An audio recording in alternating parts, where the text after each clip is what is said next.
लो साथियों, जो टेस्ट हुआ है उसके अंदर अपने जो क्वेश्चन हैं करंट अफेयर के और ज्योग्राफी के, उनको देखते हैं, उनके क्या क्या आंसर हैं, उनको डिस्कस करते हैं।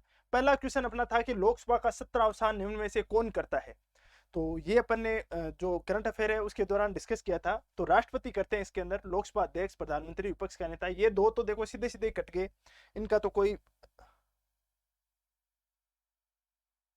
इनका तो कोई मतलब ही नहीं है, ये तो सीधे सीधे कट के। इसके अंदर आता है लोकसभा अध्यक्ष। इसके अंदर थोड़ा सा कंफ्यूज होते हो। देखो लोकसभा अध्यक्ष होता है वो विघटन और सत्र अवसान है उसकी घोषणा नहीं करता है, वो स्थगन की करता है। यदि कोई सत्र चल रहा है उसको 2 घंटे के लिए या 1 दिन 2 दिन के लिए यदि अपन स्थगन कर देते हैं, उसको पोस्टपोन कर देते हैं, वो लोकसभा अध्यक्ष द्वारा किया जाता है। लेकिन जो सत्र अवसान, सत्र का अवसान मतलब जैसे मानसूनी सत्र चल रहा है, शीतकालीन सत्र चल रहा है, बजट सत्र चल रहा है, वो सत्र जैसे 15-20 दिन चलने के बाद जैसे ही पूरा होता है तो उसकी जो घोषणा की जाती है वो राष्ट्रपति द्वारा की जाती है। तो ठीक है, इसके अंदर राष्ट्रपति हो जाएगा। उसके बाद आगे यदि क्वेश्चन देखें अपन, आगे आता है जस्टिस चोपड़ा कमेटी का संबंध किससे है। देखो अपने एक जो ये खाटू श्याम जी का मंदिर है रिंगस के पास में, वहां पे भगदड़ मची थी और उस भगदड़ में 3 औरतों की मृत्यु हो गई थी। सेम ऐसा कैसा जो भगदड़ की घटना है वो 2008 में जो मेहरानगढ़ है जो जोधपुर के अंदर, वहां पे चामुंडा माता का मंदिर है, वहां पे हुई थी और वहां पे 200 से अधिक लोगों की मृत्यु हो गई थी। और बाद में उसकी जांच के लिए एक चोपड़ा कमेटी है उसका गठन किया गया था, जस्टिस चोपड़ा कमेटी। उन्होंने हालांकि अब तक कोई रिपोर्ट नहीं दी है, लेकिन उस कमेटी है उसके बारे में अभी पूछा जा सकता है। इस घटना के दौरान वो वापिस से उसके बारे में काफी मतलब न्यूज चलने लग गई है। तो इसके अंदर क्या हो जाएगा, मेहरानगढ़ भगदड़ खान। उसके बाद है कच्चा द्वीप द्वीप मध्य अवस्थित है। कच्चा द्वीप है वो किन के मध्य अवस्थित है, ये अपन ने पूरा डिटेल से डिस्कस किया था कि इंडिया और श्रीलंका के मध्य कौन कौन से मुद्दे हैं जो विवादित चल रहे हैं, क्या मछलियों का क्या विवाद है, मछली पकड़ने के संदर्भ में अपन ने इसको डिटेल से डिस्कस किया था। तो ये श्रीलंका और इंडिया के मध्य जो पाक जलडमरू मध्य है, वहां पे कच्चा द्वीप एक छोटा सा द्वीप है। वहां पे इंडिया के जो मछुआरे होते हैं वो जाके अपने जाल वगैरह सुखाते हैं, वहां पे वो कुछ देर रेस्ट करते हैं। तो उसको जो श्रीलंका के जो नेवी के लोग हैं उनको कई बार उनके जो बोट वगैरह जब्त कर लेते हैं या कई बार गोलियां वगैरह भी चला देते हैं। तो श्रीलंका और भारत के मध्य। उसके बाद आगे देखते हैं, राज्य निर्वाचन आयोग के संबंध में सही नहीं है। देखो अभी अपन ने करंट अफेयर की न्यूज है उसके अंदर पढ़ा था कि राजस्थान के अंदर जो राज्य मुख्य निर्वाचन आयुक्त है उसकी नियुक्ति की गई थी। तो उसके संदर्भ में अपन देखते हैं क्या है कि नए राज्य मुख्य निर्वाचन आयुक्त मधुकर गुप्ता है। बिल्कुल सही है। ये एक संवैधानिक संस्था है, संवैधानिक संस्था है। संविधान के अंदर इसका प्रॉपर प्रावधान किया गया आर्टिकल 243 के अंतर्गत। उसके बाद दिया गया इसका उल्लेख अनुच्छेद 243 आई, 243 आई में इसका उल्लेख नहीं किया गया, इसमें किया गया वित्त आयोग का उल्लेख 243 आई में। इनकम इसका जो उल्लेख किया गया है, जो राज्य निर्वाचन आयोग है उसका उल्लेख किया गया 243 के। ये बहुत इंपॉर्टेंट हो जाता है, प्रीम पूछते हैं के अंदर इसका उल्लेख किया गया है, ये ध्यान रखना है। इसका प्रमुख कार्य स्थानीय निकायों का स्वतंत्र एवं निष्पक्ष निर्वाचन करना है। बिल्कुल सही है। तो इसके अंदर गलत पूछा है तो गलत क्या हो जाएगा, ये वाला हो जाएगा।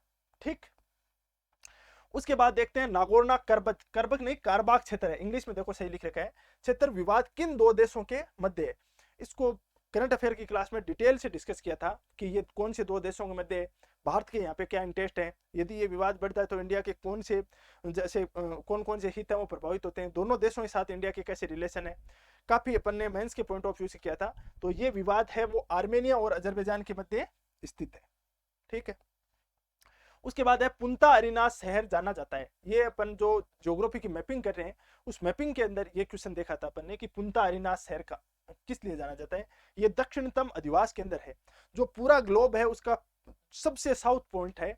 वहां पे जो लोग निवास करते हैं उसके जो और साउथ में कोई भी ऐसा कोई स्थान नहीं है जहाँ पे लोग निवास करते हो।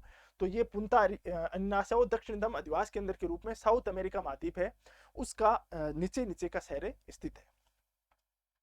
आगे देते हैं एंटोफोगास्टा शहर जाना जाता है। एंटोफोगास्टा किस लिए जाना जाता है, ये चिल्ली है उसका एक प्रमुख बंदरगाह है। यहाँ पे सोडियम नाइट्रेट है, जो सोडियम नाइट्रेट है उसका निर्यात किया जाता है। अब सोडियम नाइट्रेट का यहाँ पे किस प्रकार से उत्पादन होता है वो आपको बताया था कि बहुत सारे पक्षी हैं उनके जो अपशिष्ट हैं उनके द्वारा सोडियम नाइट्रेट है उनको इकट्ठा किया जाता है और उसको एक्सपोर्ट किया जाता है।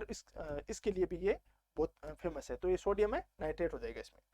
आगे देते हैं विनिपेग झील का संबंध किससे है। विनिपेग झील अपन ने बहुत सारी झीलें देखी थी कनाडा की, जिसमें अथाबास्का झील देखी थी, ग्रेट बियर झील देखी थी, विनिपेग झील देखी थी, और वहां पे एक विनिपेग शहर भी देखा था जो विश्व की सबसे बड़ी गेहूं की मंडी स्थित है वहां पे। तो विनिपेग झील है वो मीठे पानी की झील है, हिमनदों से इसका निर्माण हुआ है, कनाडा में स्थित है, कनाडा हो जाएगा इसमें।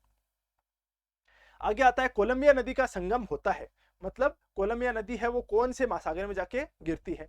तो इसमें ऑप्शन आते हैं देखो, अटलांटिक महासागर, ये तो बिल्कुल नहीं होगा, मेक्सिको की खाड़ी में भी नहीं होगा, और अरब सागर भी नहीं होगा, इसमें प्रशांत महासागर होगा। प्रशांत महासागर में गिरने वाली यूएसए की सबसे लंबी नदी है कोलंबिया नदी, जिसका उद्गम रॉकी पर्वत से होता है, और ये कोलंबिया के पठार पे प्रवाहित होती है। कोलंबिया के पठार को ये दो भागों में बांटती है, ऊपर ब्रिटिश कोलंबिया का पठार, नीचे है कोलंबिया स्नेक का पठार। और कोलंबिया नदी है उसकी प्रमुख सहायक नदी कौन सी है, स्नेक नदी इसकी प्रमुख सहायक नदी है। उसके बाद अपन देखते हैं कि एडवर्ड का पठार स्थित है। एडवर्ड के पठार के बारे में अपन ने देखा था कि एडवर्ड का पठार है वो है यूएसए के अंदर स्थित है। यूएसए के अंदर अपन ने बहुत सारे पठार देखे थे, जैसे ये वाला अपन यूएसए का मैप देखें, इसको मोटा मोटा देखो, यहाँ पे अपन ने कोलंबिया का पठार देखा था, ग्रेट बेसिन देखा था इस वाले रीजन में, यहाँ पे अपन ने कोलोराडो का पठार देखा था, ओजार्क का पठार देखा था, और एडवर्ड का पठार देखा था इस वाले रीजन में। ठीक है, जो टेक्सास वाला प्रांत है वहां पे यूएसए का है, वहां पे ये एडवर्ड का पठार स्थित है। उसके बाद आगे देखते हैं कि मडेरिया निम्न में से किस नदी की सहायक नदी है। मडेरिया विश्व की सबसे लंबी बड़ी सहायक नदी है, किसकी है, अमेजन की सबसे लंबी सहायक नदी है। उसके बाद आता है निम्न घास के मैदान में से कौन से सुमेलित नहीं है। घास के मैदानों को अपन ने डिटेल से पूरे विश्व के घास के मैदान एक साथ देखे थे, जब अपन South America, Africa, North America इनके मैपिंग कर ली, इनके तो अपन ने डिटेल से देखे थे, बाकी के देशों के भी देखे थे। नॉर्थ अमेरिका में जैसे अपन ने प्रेरीज देखा था, साउथ अमेरिका में यदि उत्तर से दक्षिण की ओर क्रमशः देखा जाए तो सबसे ऊपर लानोस था, उसके बाद अपन ने देखा था वहां पे सेल्वास देखा था, कैंपोस देखा था, पंपास देखा था। अफ्रीका महाद्वीप है उसके अंदर अपन ने सवाना घास के मैदान देखे थे, वेल्ड घास के मैदान देखे थे, ऑस्ट्रेलिया के अंदर डाउन्स देखे थे, और जो न्यूजीलैंड है वहां पे कैंटनबरी देखे थे, और यूक्रेन और रशिया वाला क्षेत्र है वहां पे स्टेपी देखे थे, और जो हंगरी वाला वहां पे पुछताछ घास के मैदान देखे थे। तो इसके अंदर क्या हो जाएगा, सुमेलित नहीं है। लानोस है वो ब्राजील में नहीं है, लानोस है वो कहां पे है, वेनेजुएला में है। तो ये क्या हो गया, यहाँ पे गलत हो गया, बाकी ये ऊपर वाले तीनों सही है। उसके बाद आता है विश्व का सबसे ऊंचा सक्रिय एक्टिव वोल्केनो कौन सा है। एक्टिव वोल्केनो क्या होता है, डेड वोल्केनो क्या होता है, डोरमेंट वोल्केनो क्या होता है, इसके बारे में आपको डिटेल से बताया मैपिंग की क्लास में। तो ये चिंबाराजो है वो क्या है, डेड वोल्केनो है, और जो एंडीज पर्वतमाला है इसका सबसे ऊंची चोटी है, लेकिन ये क्या है, डेड वोल्केनो। कोटापेक्स ये वो है एक्टिव वोल्केनो।